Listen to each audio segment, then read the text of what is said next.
नमस्कार, मेरा नाम वेंकटेश पांडे है और आप लाइव सिटीज देख रहे हैं। सुबह के 8:30 बज रहे हैं और हम अपने विशेष कार्यक्रम सुबह की चाय के साथ आपके साथ हाजिर हैं। आज का दिन बहुत खास है। आज दिल्ली में तेजस्वी यादव जो मल्लिकार्जुन खड़गे हैं उनसे मुलाकात करेंगे। इस मुलाकात के कई मतलब मायने हैं और जो सियासी गलियारा है इस मुलाकात को लेकर काफ़ी गर्म है। हम बता दें कि आने वाले समय में जो मल्लिकार्जुन खड़गे हैं वो बिहार के दौरे में भी आएंगे और बिहार के दौरे पर वो दो रैली करेंगे। इसके अलावा आज के दिन की एक और जो सबकी निगाह होगी, कल बीते दिन एक खबर आई थी जिसमें पशुपति पारस ने सीधे तौर पर कह दिया था कि जो एनडीए है उससे हमारा कोई नाता नहीं रहेगा। अब अगर कोई नाता नहीं है तो किसके साथ जाएंगे, इस पर निगाह तो सबकी टिकेगी कि आखिर वो किसके साथ जा रहे हैं। हालांकि उन्होंने कल सीधे सीधे ये नहीं कहा कि वो किसके साथ जाएंगे, उन्होंने कहा कि एनडीए से हमारा नाता खत्म हो गया और हम 243 सीटें हैं, जो बिहार की विधानसभा की 243 सीटें हैं, उस पर हम अपने पार्टी को मजबूत करेंगे। इसके अलावा जो पटना का दीघा घाट है, जो गंगा पथ है मरीन ड्राइव का, वहाँ के लिए वो दिन आज का और ख़ास होगा क्योंकि यहाँ जो एक नाविका की जो प्रतियोगिता है, जो नावकों की प्रतियोगिता है, इसका आयोजन किया गया है, जिसको एक मंत्री आयोजित कर रहे हैं। तो लोगों के लिए काफ़ी दिलचस्प होगा ऐसी प्रतियोगिता को देखना। वो सड़कों से देख सकते हैं। दोपहर 2 बजे का समय रखा गया है। इसके अलावा जो आज की अगली खबर है वो मौसम से है। जो मौसम का मिजाज है वो पटना समेत जो पूरा राज्य है उसमें बदला हुआ है। हमने बीते दिन भी शाम को देखा था कि झमाझम बारिश हुई। पूरा जो आसमान है वो बादल से ढक गया था। काले बादल छाए हुए थे, गरज चमक के साथ बारिश भी हुई। कई जगह से लोगों की जो मौत है उसकी भी खबर आई। बीते दिनों भी हमने देखा था कि मौसम ने कैसे करवट ली थी और कई लोग उसमें जख्मी हो गए थे, कुछ लोगों की जान भी चली गई थी अलग अलग घटनाओं में। इसके अलावा जो आज दिन भर क्या क्या चर्चा में रहेगी उस पर भी हम बात करेंगे। हमारे साथ वरिष्ठ पत्रकार रवि उपाध्याय सर हैं। बहुत स्वागत है सर आपका। सर, तेजस्वी यादव दिल्ली में आज होंगे और दिल्ली में वो मल्लिकार्जुन खड़गे से मुलाकात करेंगे। इस मुलाकात के क्या मतलब मायने निकाले जाएं? देखिए, एक बात समझिए, तेजस्वी यादव नेता प्रतिपक्ष हैं वो। और बिहार में जो इस बार बिहार विधानसभा का चुनाव हो रहा है, सबकी नज़र तेजस्वी यादव पर लगी हुई है। विशेष करके महागठबंधन की बात करें, इंडिया ब्लॉक की बात करें, तो वो तो है ही है। सामने आपको एनडीए भी तेजस्वी यादव के एक एक स्टेप को बहुत चतुराई के साथ देख रहा है कि क्या वो कर रहे हैं। क्योंकि आप देख रहे हैं कि जिस तरीके से महागठबंधन इंडिया ब्लॉक में थोड़ा सा वो जो कन्हैया कुमार की जो पदयात्रा हुई और जो बीते दिन पटना में जो वाटर कैनन चला, आपको कन्हैया कुमार जो कांग्रेस के एनएसयूआई के संगठन के इंचार्ज हैं, वो संरक्षक भी हैं, तो इस लिहाज से बहुत ही। और सचिन पायलट का बीते दिन आना, सचिन पायलट का बताना, बोलना, बयान देना पटना में प्रेस के समक्ष कि इंडिया ब्लॉक में कौन अभी चेहरा होगा, चीफ मिनिस्ट्रियल कैंडिडेट होगा, यह आगे हम लोग आगे देखेंगे, आगे देखा जाएगा। तो यह कहीं ना कहीं ऊहापोह की स्थिति थी। उसी पर अब जो बातें हो रही हैं, जो चर्चाएं हैं कि मल्लिकार्जुन खड़गे जो कांग्रेस के राष्ट्रीय अध्यक्ष हैं और एक दलित के बड़े चेहरा हैं कांग्रेस पार्टी में, और देश पर उनकी नजर रहती है एक एक स्टेप पर, तो आज उनकी मुलाकात नेता प्रतिपक्ष लालू प्रसाद यादव के पुत्र। और देखिए, एक बात और समझना पड़ेगा, लालू प्रसाद यादव अस्वस्थ हैं और दिल्ली में ही हैं। यह भी एक समझने वाली बात है। तो आरजेडी निश्चित रूप से टेस्टेड और ट्रस्टेड अलायंस जो है सो रही है कांग्रेस की। तो इस परिस्थिति में ये दो बड़े नेता जब मिलेंगे तो कुछ न कुछ राजनीतिक चर्चा होगी, क्योंकि बिहार में इस बार विधानसभा का आम चुनाव होना है। ऐसे में अपने मजबूत अलायंस पार्टनर कांग्रेस और आरजेडी के बीच जब बात होगी तो वहां पर बड़ी चर्चा होगी। और यही नहीं, कृष्णा अल्लावरू भी होंगे जो कांग्रेस के बिहार मामलों के प्रभारी हैं। तो ये एक बड़ी नजर सबकी उस पर है कि क्या लब्बू लुबाब, क्या वहां से छन करके निकल करके आता है, कांग्रेस का रुख क्या होता है, कितने सीट पर लड़ेगी, क्या करेगी। तो ये सब, हालांकि यह बात अभी ऑफिशियल ये है, कही जा रही है कि ये सीट पर कोई राय मशवरा नहीं होगा, लेकिन हम जहां तक देखते और समझ पा रहे हैं कि दो बड़े नेता जब एक जगह बंद कमरे में बात करेंगे तो इसके सिवाय और कोई बात नहीं, नाश्ता पानी चाय की बात नहीं होगी। जब भी होगी बात तो ये इस बार जो विधानसभा का चुनाव हो रहा है, कैसे एनडीए को बिहार में रोकना है, बगल के पड़ोसी राज्य झारखंड में जिस तरीके से हेमंत सोरेन की वापसी हुई, जेएमएम की इंडिया ब्लॉक महागठबंधन की, उसी तर्ज पर बिहार में भी कुछ न कुछ आपको कवायद होता हुआ और मजबूती के साथ हो, इसी पर सबकी फोकस है। तो उम्मीद है कि कल बहुत सारे अटकलों पर पूर्ण विराम लगेगा तो कुछ पे अल्प विराम लगेगा। बढ़ते हैं अगली खबर की तरफ। पशुपति पारस ने पिछले दिनों सीधा तौर पर मंच से ऐलान कर दिया कि एनडीए से उनका कोई नाता नहीं है। तो कल एक तरफ, आज जब इस तरफ एक तरफ बैठक भी हो रही है और जो बीते दिन चर्चा हो रही थी, इसके मद्देनजर आज की जो बैठक है उसमें तो पशुपति पारस को लेकर के भी चर्चा होगी, क्योंकि अचानक से उनका एनडीए के जिस तरह से उन्होंने दामन छोड़ा है तो कहीं ना कहीं उसका जिक्र भी होगा। देखिए, पशुपति कुमार पारस को हम लोग समझेंगे, वह रामविलास पासवान जो दलित के बड़े नेता, दूसरे अंबेडकर के रूप में जाने जाते थे, रामविलास पासवान स्वर्गीय, तो वो उनके ये भाई हैं। पशुपति कुमार पारस पूर्व केंद्रीय मंत्री हैं। इससे पहले जो नरेंद्र मोदी जो की कैबिनेट में वह मिनिस्टर हुआ करते थे। तो इस बार जिस तरीके से उनको राजनीतिक रूप से दरकिनार करने की कवायद भारतीय जनता पार्टी की ओर से, एनडीए की ओर से की गई, इससे वह आहत हैं। और उनकी पार्टी राष्ट्रीय लोक जनशक्ति पार्टी है, वह जो है सो अपने आप को राजनीतिक रूप से ठगा सा महसूस कर रही थी। तो इस लिहाज से निश्चित रूप से अब वह उनकी एक ही जगह बैठ होगी, एक ही जगह बात होगी, वह है इंडिया ब्लॉक महागठबंधन में। और इतनी बात को, और उन्होंने नाता भी तोड़ दिया है, बड़ा विस्फोट किया है। बीते दिन आपने देखा कि पटना में उन्होंने अनाउंसमेंट किया कि अब हम एनडीए से अलग होते हैं। तो एनडीए से अलग होते हैं तो दो ही ध्रुव है, एक है महागठबंधन, एक है इंडिया ब्लॉक। तो निश्चित रूप से इंडिया ब्लॉक में उनकी एंट्री अब होनी तय है कि जिस दिन भी हो जाए, जैसे भी हो जाए।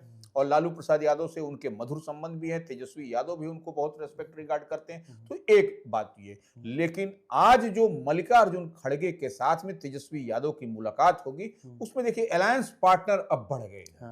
अब ऐसे बढ़ गए, एक तो कांग्रेस है, एक राष्ट्रीय जनता दल है, एक विकासशील इंसान पार्टी सन ऑफ मल्लाह है, उसके बाद से वाम दल है 3।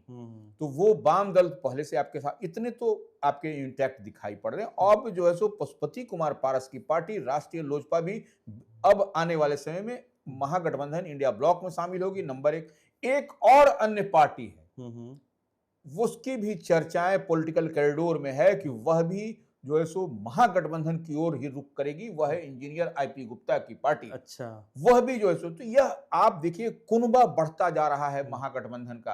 आपको हम गिना दिए सबका नाम। इतनी पार्टी आएगी तो निश्चित रूप से कहीं ना कहीं इनको स्पेस देने के लिए महागठबंधन में, इंडिया ब्लॉक में कैसे कैसे किसको एडजस्ट करना है, और सीट निश्चित रूप से सबकी कुछ न कुछ घटती बढ़ती आपको दिखाई पड़ेगी आने वाले समय में। लेकिन अब है कि महागठबंधन का कुनबा बड़ा हो गया है, इसमें आप इससे इनकार नहीं कर सकते। और यही परेशानी का सबब एनडीए के लिए होगा, क्योंकि एनडीए भी पूरी तैयारी बिहार में कर रही है, लेकिन उसके बावजूद आप देखिएगा कि जो महागठबंधन है, यहाँ पर उसका जो वोट बैंक का जो आधार है वह भी मजबूत की ओर बढ़ता हुआ दिखाई पड़ रहा है। आज की बैठक में महागठबंधन पर तो जिक्र होगा ही, और साथ में जो अगर महागठबंधन का कुनबा बढ़ रहा है तो जो बिहार में आने वाले दिनों में बैठक होने वाली है 17 अप्रैल को, उस पर भी सबकी निगाहें होगी कि सीट शेयरिंग को लेकर क्या फॉर्मूला सेट किया जाता है, कौन कितनी सीटों पर मानता है, किसके अंदर थोड़ी सी टीस रह जाती है, इन सब पर होगी। लेकिन आज एक जो खबर पर सबकी निगाह होगी कि जो नितिन नवीन है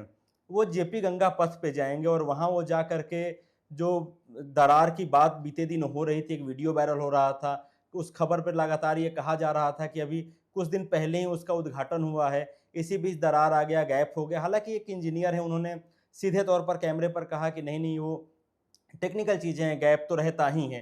तो सर, जब नितिन नवीन आज पहुंचेंगे तो उनके पहुंचने के बाद क्या वो जो गड्ढा है, जो दरार है, एक जो पिलर नंबर भी दिया गया है A3 A13, हाँ। उस पर भी दरार का जिक्र हो रहा है, उसको किस तरह से देखेंगे? क्या फटकार लगाई जाएगी या फिर चीज़ों का जांच होगा? देखिए, निश्चित रूप से यह टेक्निकल मामला है, तो नितिन नवीन बहुत ही पढ़े लिखे, सुलझे और अपने वो विद्वान जानकार व्यक्ति हैं इस मामले के, और पहले भी इस विभाग की जिम्मेवारी वह संभाल चुके हैं। तो ऐसे में देखने वाली बात होगी कि जो जेपी गंगा पथ है, ये जो अप्रोच रोड बना है, तो वहां पर आपको जो 9 अप्रैल को ही उसका लोकार्पण हुआ, वह आवाम के लिए खोल दिया गया।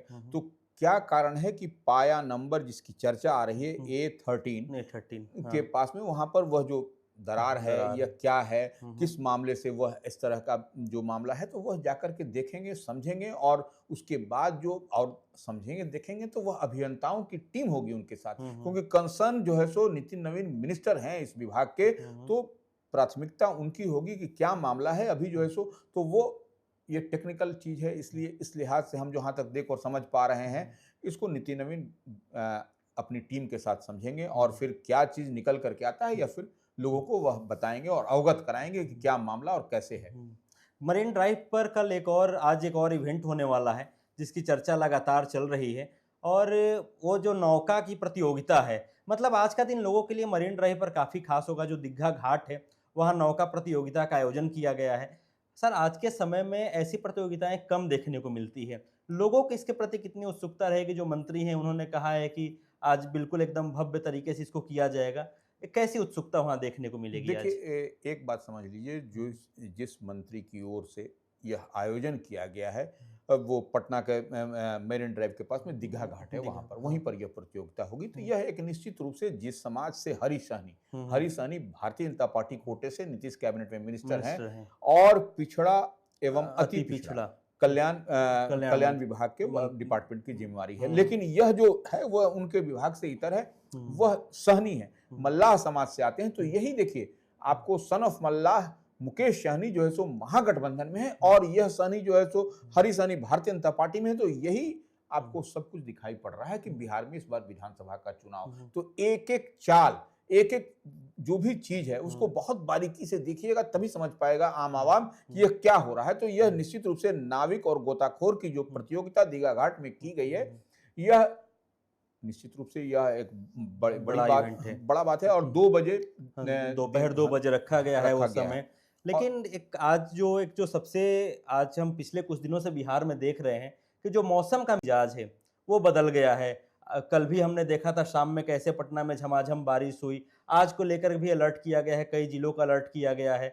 लगातार जो मौसम विभाग है वो भी चेतावनी दे रहा है कि जब मौसम खराब हो, ये अप्रैल के महीने में एकदम ठंडी बयार बह रही है और कई जिलों में अलर्ट है। इसके क्या संकेत हैं? मतलब पर्यावरण किस तरह से बदल रहा ये है? देखिए, निश्चित रूप से पर्यावरण पर तो गाज है ही। जहाँ तक हम देखो समझ पा रहे हैं कि इस मौसम में अभी जैसे जो कड़ाके की भीषण गर्मी पड़ने वाली थी, लेकिन आप मौसम का मिजाज देखिए, बीते कुछ दिनों से इधर उधर जो हो रहा है उसमें कई सारी बीमारियां भी हो रही हैं, आम आवाम भी परेशान है। और सब छोड़ दीजिए, जो आपको जिस तरीके से बारिश के साथ साथ तेज हवा 40-50 किलोमीटर की रफ्तार से हवा चल रही है, तो उसमें कई सारे वृक्ष और कई सारे टावर, ये बिजली पोल, सब जगह जगह पर ये सब भी बाधित हो रहा है। तो यह एक बड़ी बात है, चिंता का विषय है। और राष्ट्रीय उच्च पथ और राज्य मार्ग पर ये कई सारे पेड़ आपको देखिएगा कि गिरा हुआ मिलेगा और कई लोग की जान माल की भी क्षति हुई है इसमें। यह बहुत दुखद है और आपदा प्रबंधन विभाग बिहार सरकार का इस पर पूरी तरह से फोकस्ड है और चेतावनी भी मौसम विभाग की ओर से लगातार अलर्ट जारी किया जा रहा है कि आप जब बहुत जोर की बारिश हो, तेज हवा चले, जब ओला पड़े, तो आप जो है सो घर से बाहर न निकलें, घर के अंदर ही रहें और सुरक्षित रहें। और कहीं आप ग्रीन पेड़ के नीचे तो ऐसे भी नहीं जाना है, यह भी नॉर्म्स है, नॉर्म्स भी है ये। तो वो इस लिहाज से चेतावनी दी जा रही है, बावजूद इसके जो लोग निकल रहे हैं किसी कामवश, किसी कारणवश, तो वही चपेट में आ जा रहे हैं। तो यह एक दुखद है। लेकिन आपदा प्रबंधन विभाग एक एक चीज पर है, मौसम विभाग भी पहले से चेतावनी दे रहा है। तो इस बार आपको अलर्ट होकर रहना है, कहीं इस तरीके का मौसम के मिजाज में बदलाव हो तो आप घर में सुरक्षित रहिए और बेहतर रहिए। पिछले 72 घंटों में हमने देखा भी है कि जो मौसम का मिजाज है वो किस तरह से बदल रहा है। लगातार जो कभी धूप हो रही है तो कभी छांव तो कभी बरसात। ऐसे में ये जरूरी है कि जो सरकार द्वारा और जो मौसम विभाग द्वारा निर्देश जारी किए जा रहे हैं उसका अनुपालन करें, अपना और अपनों का खूब ख्याल रखें और देखते रहिए लाइव सिटीज। शुक्रिया।